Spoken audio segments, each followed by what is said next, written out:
Good day, ladies and gentlemen. I'm going to have a recap of the module test 1, FRK311, written on 28 March 2018, question number 1, lessors, as you see there in front of you. Now, I'm going to assume that you have read the question and you are familiar with all the information. So let's just start with calculation 1, where you were required to calculate the taxable income. Now, firstly, there's the profit before tax. Now, is there any add backs? No. In this specific question, if we go back to the question itself, we are given the information which says there's 2 million profit before tax. That now gives you the idea, profit before tax. But then if you look at 3.3, it says there, the lease with Fargo Limited, the one that we are discussing in this question, is already accounted for correctly in the profit before tax. So you're not going to adjust it in that profit before tax. It's already in there. So that's why I said in class as well, read the question, understand the information. So that is the reason that you will not adjust the 2 million when you look at that 2 million that we are talking about there. That is highlighted. Then, now you have to calculate your taxable income. So the reason that we look at that there, now that is your finance income, which is given to you in your amortization table. If we go back to the amortization table, there is the finance income given to you, as I've just highlighted there, that one. And that amount is now included in the 2 million, and therefore you have to add it back for that reason.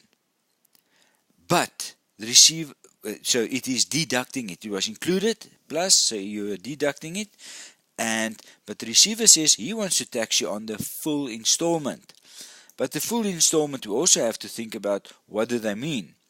That is the full amount received, excluding the VAT, because the VAT has already been paid over to the receiver. So he cannot tax you on that again. For that reason, we want to calculate the VAT and take it out. So that's what was done in this question by calculating what the VAT is included in the initial amount. And remember, all this information was given to you in the question, in that first part of the contract. So that is where you will find it. So once you've calculated that, you then take the 195, apply it to the installment for the year over the total amount of all the installments over the full lease. That gives you the percentage of VAT that is included in the current installment, and that will then be the 32,000 on the VAT that we've just calculated. Once you've done that calculation, you can now go and deduct it from the installment, the VAT, and you will get the installment which you will be taxed on excluding VAT. And that is that 322,920. So to recap on this amount, we've added back the finance income, which is only an accounting entry, and we've included in your profit before tax your 322,000 installment in total. Why didn't we take out or include anything on the 410,000? Because what the receiver does and what you are going to do will be the same thing, accounting wise and tax wise. So that would have been a minus 410 and a plus 410. That's the reason that it's not shown or included in this calculation. The next calculation is the wear and tear. Now, substance over form says that this is not our asset. That's why we have a lease debtor. But the receiver says, legality, this is your asset. So I will allow you a wear and tear allowance. So for that reason, the receiver of revenue is going to take your cost of your asset, the 1.3 million, after tax, as you can see, the calculation there, and times it by the 40%, which is the amount given to you in the question, and that is the 520, which is then the wear and tear allowance which will be given to you. The next one item which was required in the test, and let's just show you that figure, that amount. If you look at your required part, we say there, calculate. You must show your calculations for the test of section 23A. So please again read your question so that you can get it right. So let's go back to that calculation. Now that you've done that, the receiver of revenue says he will tax you on the income, but the expense is only going to allow you against future taxable rental income.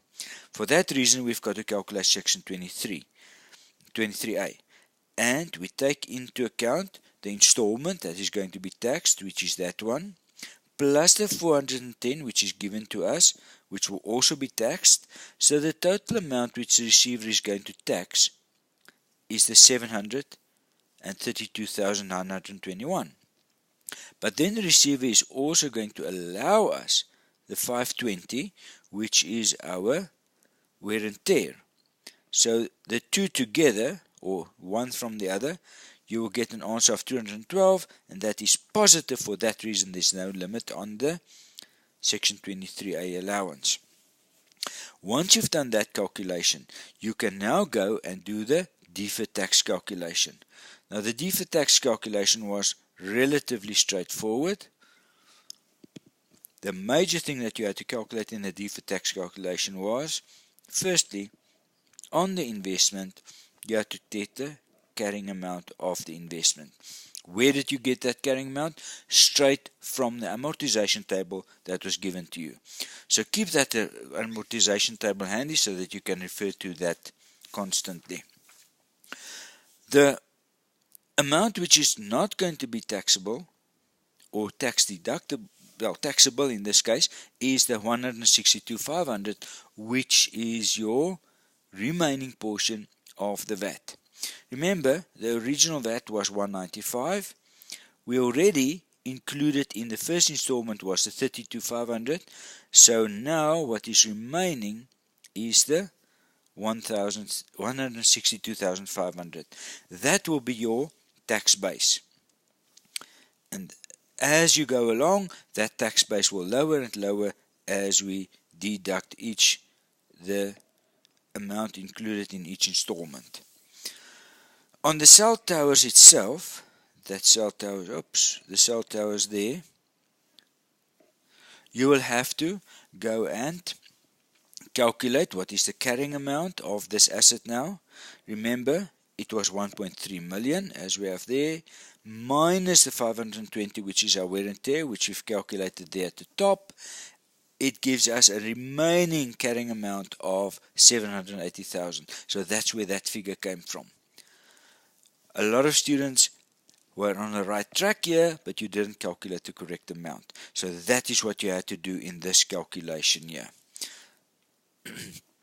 Now we can move on to part B of the question, which will be the next